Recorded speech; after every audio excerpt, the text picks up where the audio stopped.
début, il y avait l'obscurité. Et puis, le Big Bang a donné naissance à un monde fait de temps, d'espace et de matière.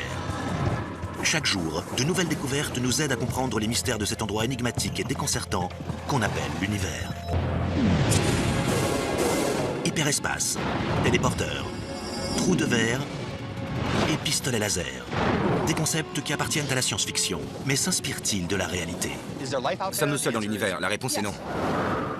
La nouvelle génération de physiciens travaille déjà pour réécrire les lois cosmiques. Je ne peux pas me limiter à la physique telle qu'on la connaît aujourd'hui. Et ce qui semblait encore futuriste il y a quelques dizaines d'années pourrait bien être plus proche de ce qu'on croit. Si on arrivait à s'approcher de la vitesse de la lumière, on pourrait faire un bond dans le futur.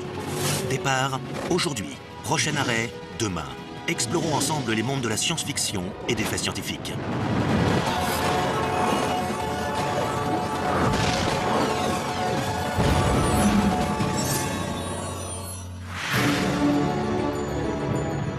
La science-fiction s'intéresse aux nouvelles formes de vie, aux civilisations extraterrestres et aux galaxies lointaines, très lointaines.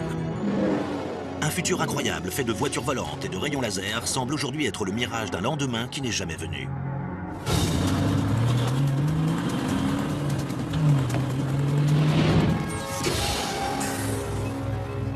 Des routes?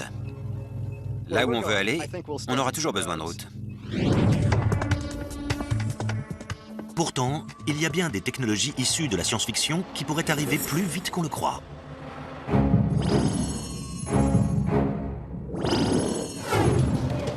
En retard pour un rendez-vous? Coincé dans les bouchons? La science-fiction a la solution pour régler tous vos problèmes de transport. Il suffit de rayonner d'un point A à un point B. Le téléporteur de Star Trek est un rêve pour tous ceux qui prennent souvent l'avion. Mais quand on commence à réfléchir à la technologie nécessaire, on est vite intimidé.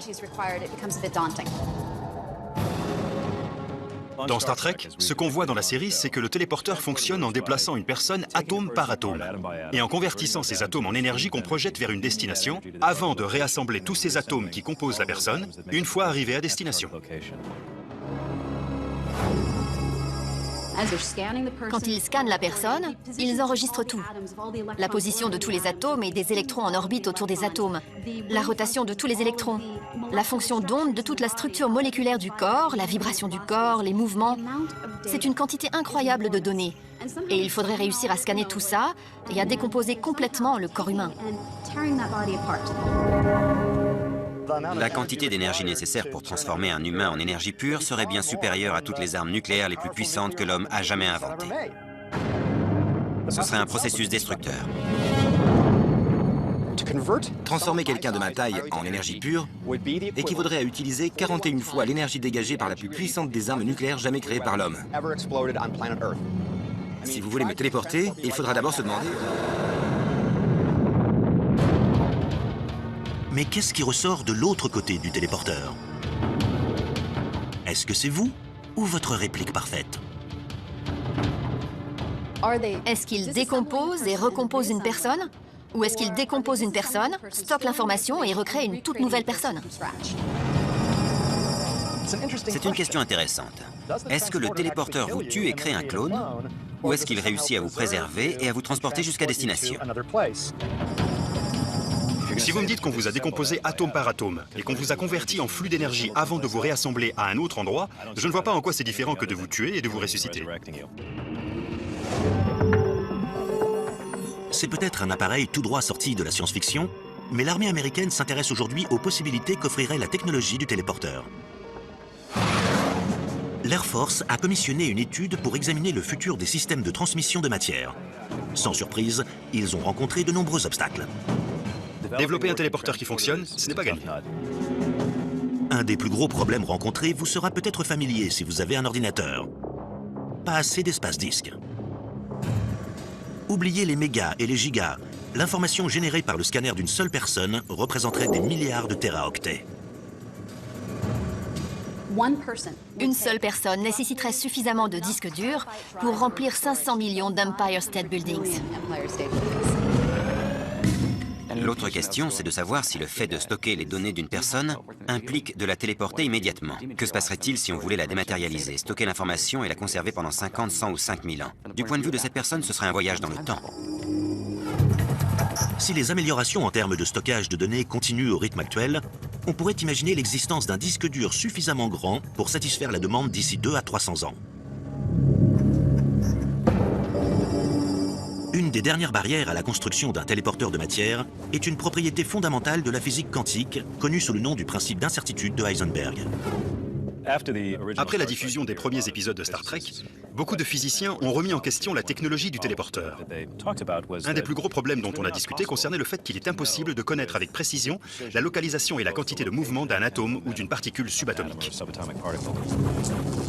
Plus on sait où se trouve quelque chose, moins on sait à quelle vitesse ça se déplace, et vice-versa. Si on prend en photo un carrousel, on peut tout de suite voir où ce manège se trouve par rapport à ce qui l'entoure. Mais tout ce qui se trouve sur le carrousel est un peu flou sur la photo. Quand on essaie de réassembler les petits morceaux qui composent une image quantique d'un capitaine Kirk tout juste dématérialisé, la dernière chose dont on veut entendre parler, c'est de l'incertitude quantique d'Heisenberg. Dans Star Trek, la nouvelle génération, un de nos conseillers techniques, Mike Okuda, a eu l'idée d'inventer un compensateur d'Heisenberg, c'est-à-dire un composant du téléporteur qui s'occupe de régler ce petit problème. Je me suis toujours dit que c'était une solution très maligne à l'un des plus grands obstacles à la construction d'un téléporteur. Le téléporteur tombait en panne de temps en temps, et généralement ce n'était pas bon pour celui qui se faisait téléporter. Si certaines données étaient perdues pendant le voyage et que vous vous retrouviez sans yeux ou sans cerveau, ce serait vraiment catastrophique. Vous pourriez laisser un peu de votre ADN. Et même si votre corps possède des mécanismes de réparation pour l'ADN, à force de voyages répétés, vous pourriez développer des cancers ou des déformations, ou toutes sortes de maladies que vous n'auriez pas vraiment envie d'attraper. Des super-ordinateurs gigantesques, des compensateurs d'Heisenberg, des scanners quantiques. Tout ça appartient à la science-fiction. Alors comment faire de tout ça une réalité? Il faut se tourner vers le surnaturel. Einstein l'appelait l'action surnaturelle à distance. C'est l'univers bizarre de l'intrication quantique.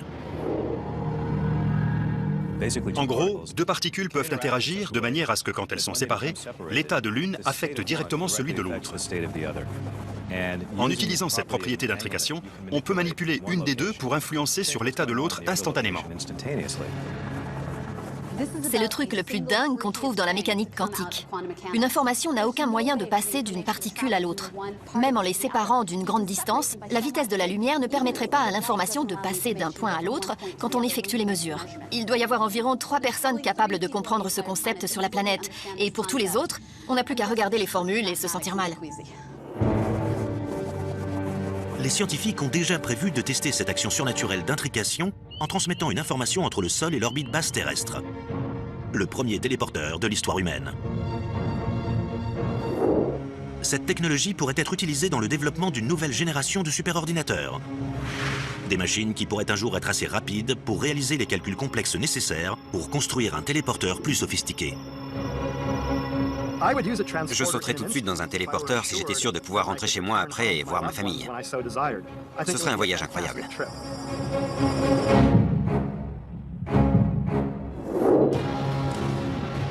Dans la nouvelle version de Star Trek réalisée par J.J. Abrams, le méchant a rafraîchi un des plus gros classiques de la science-fiction. Il a transformé un trou noir en arme fatale. J'adore le nouveau Star Trek. J'adore les choix qu'ils ont faits. Mais ce trou noir a complètement fait exploser la partie de mon cerveau qui aime la physique.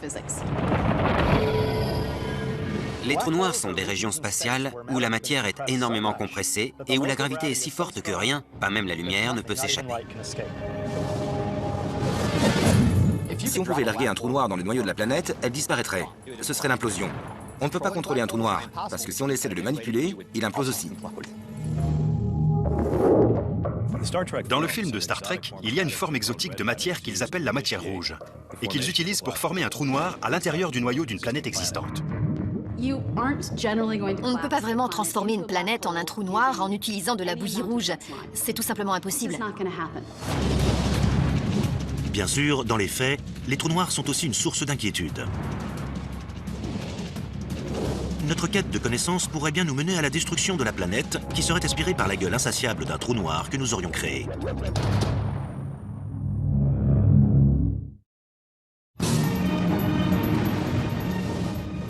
Dans la science-fiction, comme dans le premier Star Trek de J.J. Abrams, un trou noir au centre d'une planète peut causer la mort de 6 milliards de Vulcains à l'écran.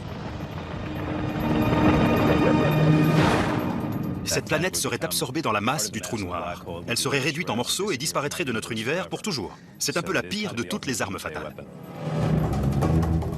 Dans les faits, des expériences qui prévoient de causer la collision de particules subatomiques sur Terre suscitent des inquiétudes. Si les particules sont assez rapides au moment de la collision, elles pourraient former un trou noir et détruire notre planète. Les nouvelles installations construites par le CERN en Suisse, le grand collisionneur de Hadron, sont conçues pour explorer la nature fondamentale de la matière. L'idée est de provoquer la collision d'atomes pour les décomposer et voir de quoi ils sont faits. Par exemple, ils veulent trouver ce qu'on appelle le boson de Higgs, qui est censé donner la masse de toutes les autres particules. Mais ils pourraient aussi produire des trous noirs miniatures. Des trous noirs sur Terre?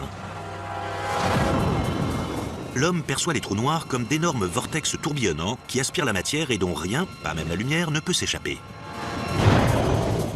Et l'idée qu'on puisse en former un en Suisse a sonné l'alarme. Mais les scientifiques ont rassuré le public. Les trous noirs qui pourraient se former seraient microscopiques. De tout petits trous noirs, qui s'évaporeraient instantanément mais existeraient quand même pendant très peu de temps. La probabilité pour que cela arrive est très faible. Et même si on parvenait à créer un trou noir microscopique, ce n'est pas le genre de chose qui réussirait à atteindre le centre de la Terre et à dévorer notre planète de l'intérieur. Comment grandit un trou noir? Il faut penser à un bâtonnet qu'on fait tourner dans une machine à barbe à papa. Quand le bâtonnet ramasse des matériaux, il grossit de plus en plus, tout comme un trou noir quand il absorbe de la matière. Mais qu'en est-il du trou noir microscopique? La première chose qui se passerait, c'est qu'il absorberait le bâtonnet très lentement. En fait, en un an, un tout petit trou noir microscopique énervé et affamé pourrait manger une centaine de protons. Et pendant qu'il avale le bâtonnet, le trou noir s'évapore plus vite qu'il n'absorbe les matériaux pour grossir, ce qui provoque sa disparition.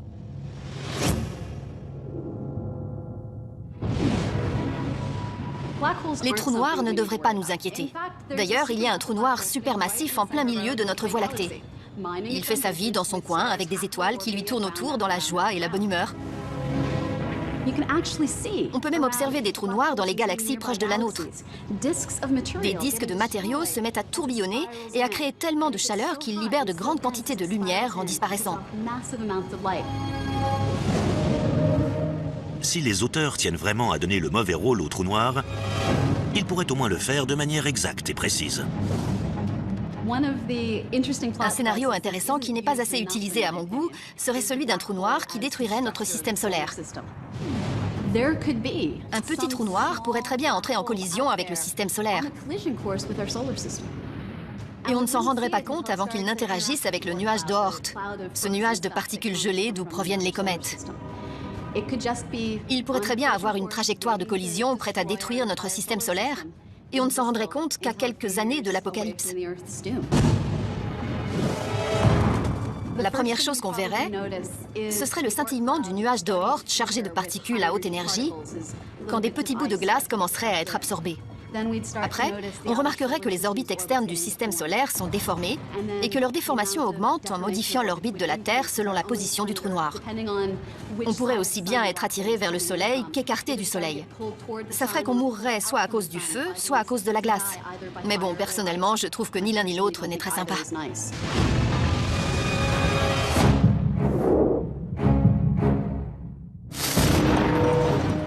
La destruction de la Terre est un thème très populaire dans la science-fiction, et les menaces qui pèsent sur notre planète ont pris de nombreuses formes. Prenons par exemple le film Armageddon. Un astéroïde de la taille du Texas se dirige vers notre planète. Mais dans ce film catastrophe, c'est surtout l'aspect scientifique qui est catastrophique. Je pense que tous les scientifiques seraient d'accord pour dire qu'Armageddon, pour le coup, c'est vraiment beaucoup de fiction et très peu de science.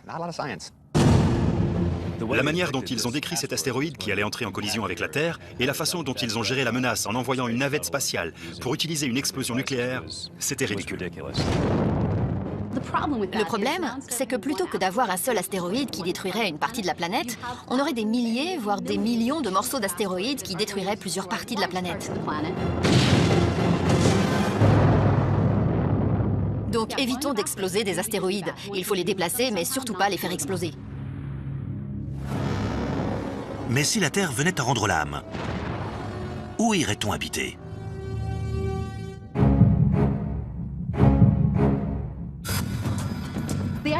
L'idée de terraformation, c'est d'abord de prendre une planète comme Mars, qui n'est pas capable pour le moment d'abriter la vie qui pourrait se promener à sa surface, et ensuite d'altérer l'environnement et la planète pour pouvoir permettre à l'homme d'y vivre une existence normale. Faire de Mars un endroit où on peut respirer sans combinaison spatiale, où on peut se promener à l'extérieur dans des vêtements d'été et créer un tout nouveau monde dans lequel on pourrait vivre. Ce serait un projet incroyable à réaliser, mais pas forcément impossible. Une nouvelle planète dans notre système solaire qui pourrait servir de maison à des humains, au cas où la Terre serait trop usagée. Si la survie de notre espèce en dépendait, que faudrait-il faire pour transformer la planète rouge en planète bleue?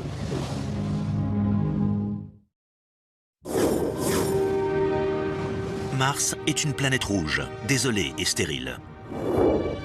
Des plaines glacées et des falaises abruptes, une couche de permafrost sous la surface, de gigantesques volcans et des lits de rivières secs qui témoignent du passé aquatique de la planète. Mars est très similaire à la Terre, et c'est pour ça que l'idée de sa terraformation est très présente dans la science-fiction. Mais pour que Mars vive et respire à nouveau, ce terrain vague glacé va devoir subir un énorme réchauffement climatique. L'ingrédient clé de la terraformation de Mars, c'est de sortir tout le dioxyde de carbone solide de la planète pour le mettre dans l'atmosphère. Ça créerait des pressions plus élevées, mais aussi un effet de serre et l'augmentation des températures. Ce serait déjà un grand pas pour rendre la planète habitable. Une des calottes polaires de Mars est principalement constituée de dioxyde de carbone gelé. Donc, si on pouvait réchauffer cette calotte polaire et libérer tout ce dioxyde de carbone dans l'atmosphère, on pourrait commencer à épaissir cette atmosphère et ce serait le premier pas vers la terraformation. On pourrait par exemple lancer tout un tas de satellites qui recueilleraient de l'énergie solaire et la dirigeraient vers Mars. Elle serait absorbée par la surface et provoquerait l'évaporation de ces glaces, ce qui les transformerait en gaz atmosphériques.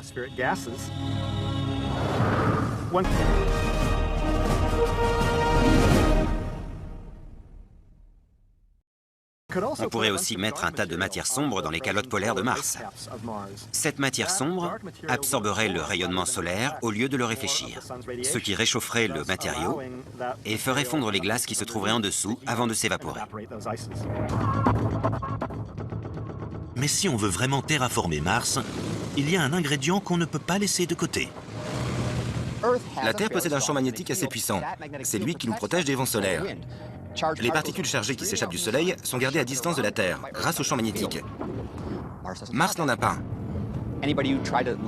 Si on essayait de vivre à sa surface, on serait sans arrêt affecté par le rayonnement du Soleil. Les vacances sur Mars, c'est encore de la science-fiction. Mais l'humanité s'approche de plus en plus du jour où les navettes pourront quitter la Terre pour se promener dans le système solaire.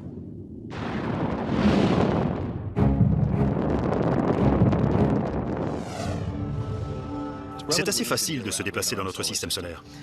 Il y a 40 ans, on est allé sur la Lune. Depuis, on a envoyé nos sondes vers toutes les autres planètes du système solaire. Les distances se mesurent en millions de milliards de kilomètres. Ce sont des voyages spatiaux à courte distance. Mais le voyage interstellaire est une toute autre affaire. Un des vrais gros problèmes de la physique, c'est la limitation de la vitesse de la lumière. Pour ce qui est de voyager plus vite que la lumière, les physiciens ont toujours parlé d'une seule voie. C'est impossible, ça n'arrivera jamais. Mais pourquoi la vitesse de la lumière est-elle la limite universelle? C'est ce qu'un de nos téléspectateurs a voulu demander au mystère de l'univers. Il nous a écrit pour savoir pourquoi on ne peut pas dépasser la vitesse de la lumière. Beaucoup de gens me posent cette question, c'est un classique. C'est juste impossible de se déplacer plus vite que la lumière, sauf si vous n'avez pas de masse. Un des problèmes qu'il faut résoudre, c'est que notre masse augmente quand on accélère. Ce qui fait que pour gagner de la vitesse, il faut consommer beaucoup d'énergie. Il n'y a que la lumière, c'est-à-dire des photons sans masse, qui peuvent atteindre la vitesse de la lumière. Tout ce qui a une masse aurait besoin d'une quantité infinie d'énergie pour aller aussi vite. C'est infaisable. Dans la science-fiction, ce n'est pas un problème. Il a suffi d'inventer quelques gadgets technologiques pour s'en charger. Que sont les cristaux de dilithium et à quoi servent-ils? Les cristaux de dilithium font fonctionner la distorsion.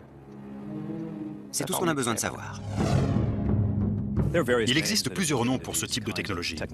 Hyperespace, vitesse supraliminique, porte des étoiles. De plus en plus de scientifiques qui ont grandi en regardant leurs héros filer à travers la galaxie s'intéressent à la possibilité de voyager plus vite que la lumière. Un scientifique du nom de Miguel Alcubierre a inventé la notion théorique de la distorsion qui nécessiterait que l'espace derrière le vaisseau spatial soit étiré et que l'espace à l'avant soit contracté. Et nulle part dans la physique, ou dans la théorie d'Einstein, ou de quelqu'un d'autre, il n'est écrit que l'espace lui-même ne peut être étiré ou comprimé plus rapidement que la vitesse de la lumière. En fait, quand on y pense, c'est exactement ce qu'il s'est passé à la naissance de l'univers. L'espace s'est étendu bien plus rapidement que la vitesse de la lumière dans les microsecondes qui ont suivi le Big Bang, ce qui a créé l'univers tel qu'on le connaît aujourd'hui. Donc, si on avait assez d'énergie, on pourrait considérablement étendre l'espace derrière nous à 100 fois la vitesse de la lumière et contracter l'espace devant nous à 100 fois la vitesse de la lumière, ce qui aurait pour effet de nous faire bouger à 100 fois la vitesse de la lumière, même si dans notre petite bulle d'espace, on ne la dépasserait jamais.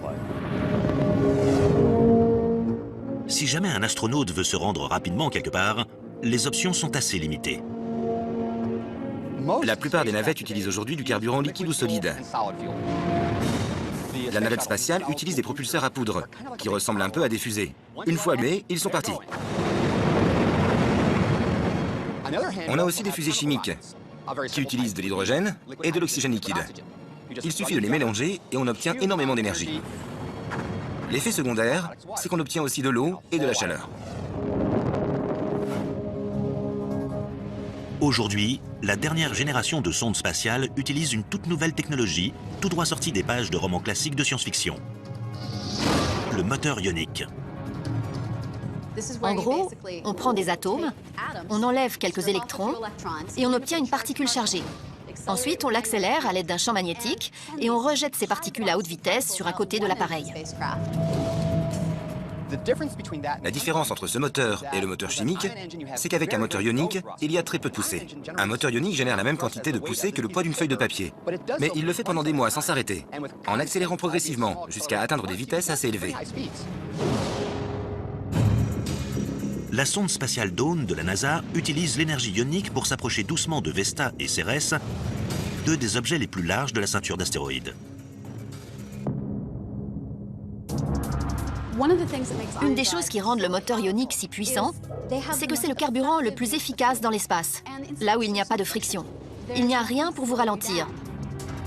Donc toute l'énergie utilisée pour accélérer ces ions peut augmenter la vitesse. Ce qui fait qu'on peut avancer pendant de très longues périodes, tout en accélérant progressivement. Les fusées chimiques traditionnelles sont rapides, bruyantes et brûlantes. Les systèmes de propulsion à ions, eux, durent très longtemps. Donc le moteur ionique fait autant partie de la science-fiction que des faits scientifiques.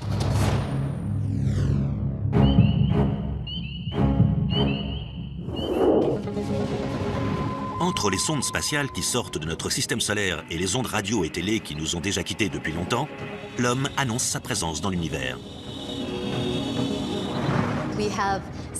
On a envoyé des missions avec des enregistrements de sons de rire ou de battements du cœur, avec des schémas de l'homme et de la femme. Ce sont des ambassadeurs physiques qu'on a envoyés dans les étoiles. Carl Sagan a posé cette question il y a quelques années. Qui parle au nom de la Terre? Au fond, je crois qu'on parle tous au nom de la Terre. Et j'aurais bien aimé qu'on fasse un peu plus attention et qu'on réfléchisse un peu plus au genre de messages et d'idées qu'on envoie dans l'espace avec nos programmes radio et télé. Jusqu'ici, nos communications sont restées sans réponse. Mais si ce n'était pas toujours le cas, la science-fiction est pleine d'histoires sur ce qui arrivera quand les extraterrestres seront parmi nous. Je suis sûr qu'on trouvera de la vie dans l'espace. Et si ça arrivait, aurions-nous une chance? Ou sommes-nous destinés à être exterminés par une intelligence extraterrestre avancée?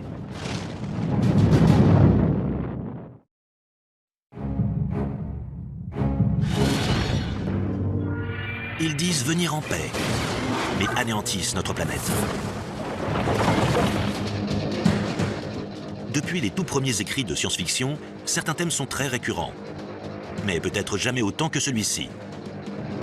Les invasions extraterrestres. Des hordes d'aliens qui débarquent sur Terre et qui sèment le chaos. D'un point de vue narratif, c'est beaucoup plus intéressant que des gentils aliens qui arrivent et qui règlent tous nos problèmes. Je pense que tout a commencé avec La Guerre des mondes, d'H.G. Wells, un roman qu'il a écrit comme une critique de la colonisation britannique de l'époque. Le film District 9 s'intéresse au fait que l'humanité est par nature méfiante, voire raciste de bien des manières à l'encontre des choses qu'elle ne comprend pas. Et dans le cas des extraterrestres, il n'y a rien qu'on ne comprend moins que la vie sur les autres planètes. Les astronomes essaient depuis longtemps de déterminer s'il existe une manière scientifique et plausible de répondre à cette éternelle question. Sommes-nous seuls? Est-ce que la vie est fréquente dans l'univers? Le paradoxe de Fermi, qui doit son nom à une question posée par le physicien Enrico Fermi, tente d'éclairer un des mystères de la vie extraterrestre.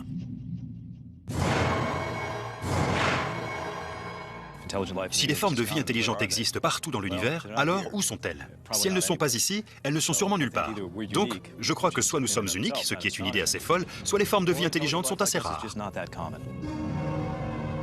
La question peut être inversée. Pourquoi ne nous ont-ils pas détectés? On comprend ça assez bien. Nous avons diffusé des traces de notre existence dans l'univers sous la forme de transmission radio. Nous avons vraiment couvert le spectre électromagnétique des ondes radio depuis les années 20, avec des quantités raisonnables et détectables d'informations. Ce qui veut dire que nos émissions ont rayonné vers l'extérieur à la vitesse de la lumière pour s'éloigner d'environ 90 années-lumière. Donc, on a un rayon de 90 années-lumière autour de nous, dans lequel des civilisations d'autres planètes peuvent nous détecter. Notre galaxie mesure 100 000 années-lumière. Donc s'il y avait des centaines, voire des milliers de civilisations là-haut, peut-être que seules une ou deux ont réussi à nous détecter. Et ils n'ont même pas encore eu le temps de répondre message. Un autre problème possible, la perte du signal. Quand les ondes radio s'éloignent de la Terre, elles tombent dans l'intensité et finissent par se mélanger au décor cosmique. Pour qu'un habitant d'une autre planète entende nos transmissions, il faudrait sûrement qu'il ne soit pas très loin. Combien de civilisations pourraient donc être en train d'écouter nos émissions et nos rediffusions? C'est une question à laquelle l'astronome Frank Drake a tenté de répondre. Il y a environ 50 ans, Frank Drake, un radioastronaute, étudiait la possibilité de la vie dans l'univers. Il a lancé le premier programme SETI, qui consistait à utiliser un télescope radio pour tenter de capter des signaux provenant d'autres étoiles. Drake s'est demandé, bon, quelles sont mes chances de succès? Combien de civilisations pourrais-je trouver dans notre galaxie? Comme tout bon astronaute qui se respecte, il a fait un rapide calcul et a créé une équation qui disait en gros, voilà comment calculer le nombre de civilisations dans notre galaxie.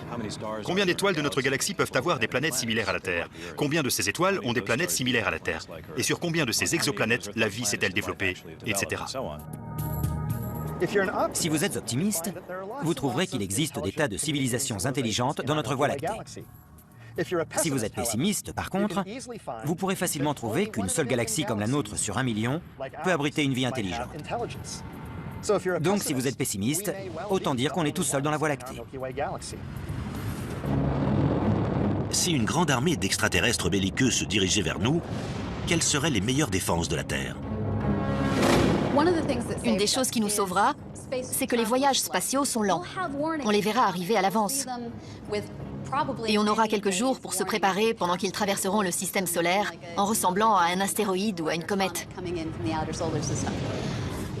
En arrivant ici, la grande question est de savoir ce qu'ils feront. Est-ce que ce sera comme dans Independence Day et qu'ils menaceront toutes les grandes villes et leurs habitants, ou est-ce qu'ils se contenteront d'atterrir pour nous offrir des livres et des médicaments?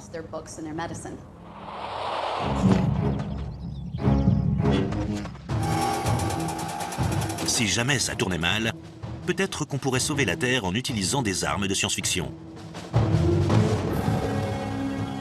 Que ce soit l'élégant sabre laser de Luke Skywalker ou les pistolets laser utilisés dans des milliers d'histoires, les armes ne manquent pas dans la science-fiction. Les armes de science-fiction servent souvent à étourdir l'ennemi, comme le phaser de Star Trek ou le stun gun de Cosmos 1999. Ils lui font perdre connaissance sans le tuer. La technologie d'aujourd'hui progresse dans ce sens. Les chercheurs en armes s'inspirent de la science-fiction pour continuer à développer différentes manières d'affecter le comportement de quelqu'un sans forcément le blesser gravement, en utilisant un projectile peu sophistiqué. L'armée américaine a développé le système de déni actif, conçu pour obtenir un effet goodbye. Il s'agit en fait d'un énorme transmetteur de micro-ondes qu'on peut diriger sur une foule agitée et qui donne l'impression aux gens que leur peau est brûlante et qu'il est temps de s'en aller. D'autres projets militaires cherchent à maîtriser la puissance de l'électricité et s'intéressent à la technologie des pistolets à impulsion électrique pour neutraliser sans éliminer. Bien sûr, un phénomène aussi simple que l'électricité appartient à la science. Et pourtant, elle a fait germer de nombreuses idées dans la science-fiction, comme de s'en servir pour alimenter une des machines temporelles les plus connues de l'histoire. Mettez de côté 1,21 gigawatts. Lancez le convecteur temporel et préparez-vous pour un voyage dans le temps.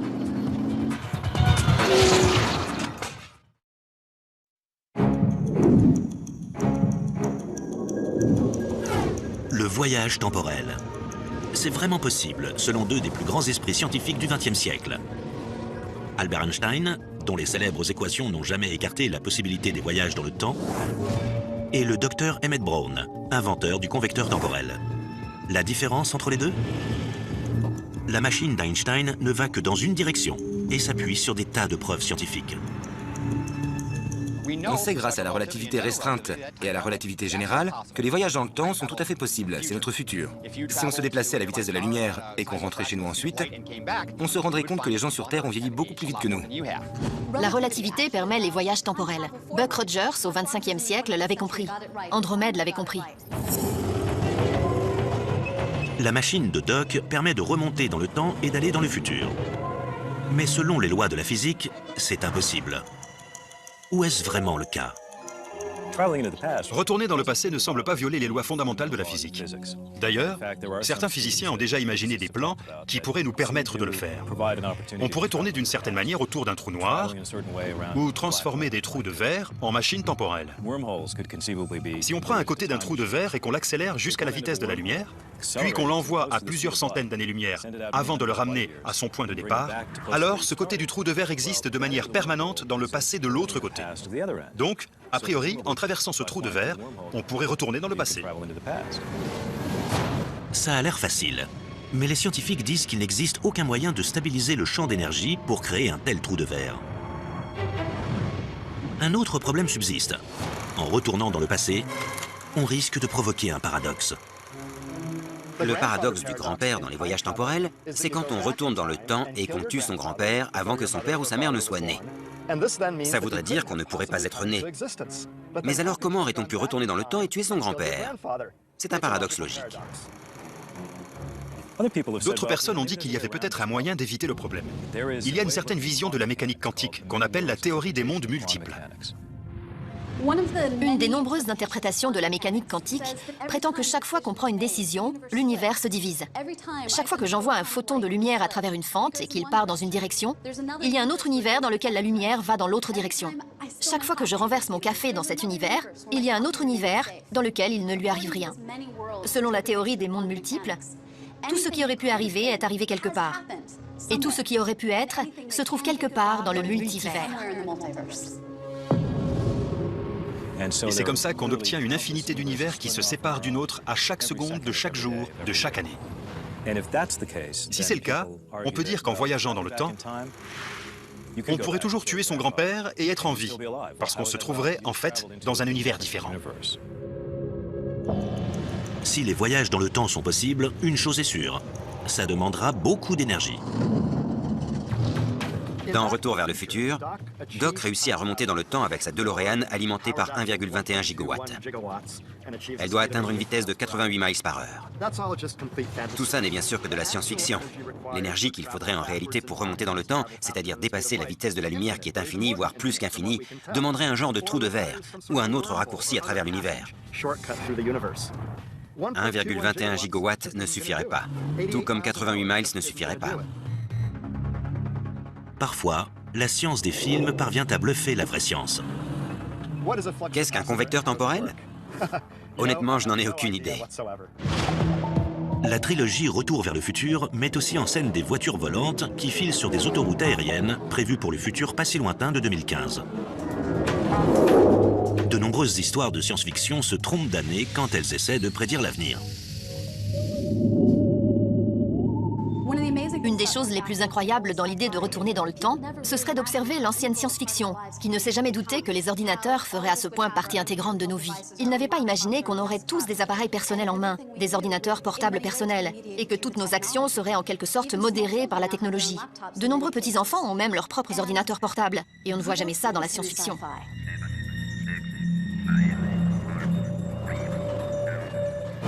D'une certaine manière, les frontières entre les univers de la science et de la science-fiction deviennent de plus en plus floues avec le temps.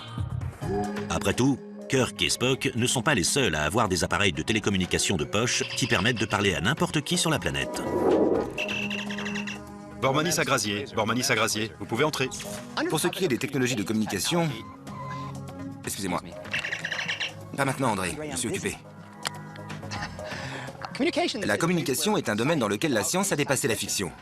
Les téléphones à clapet qui s'ouvrent comme le commutateur original possèdent en fait plus d'options que lui.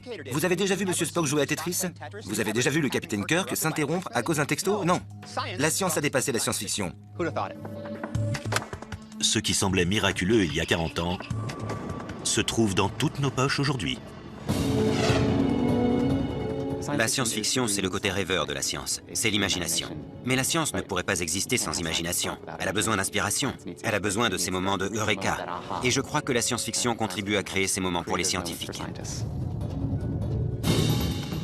À chaque décennie, des créateurs d'histoires incroyables et futuristes repoussent les limites de l'imagination. C'est parce que l'homme se posera toujours des questions sur ses lendemains, même après qu'ils soient arrivés. C'est un paradoxe qui convient parfaitement aux univers mêlés de la science-fiction et des faits scientifiques.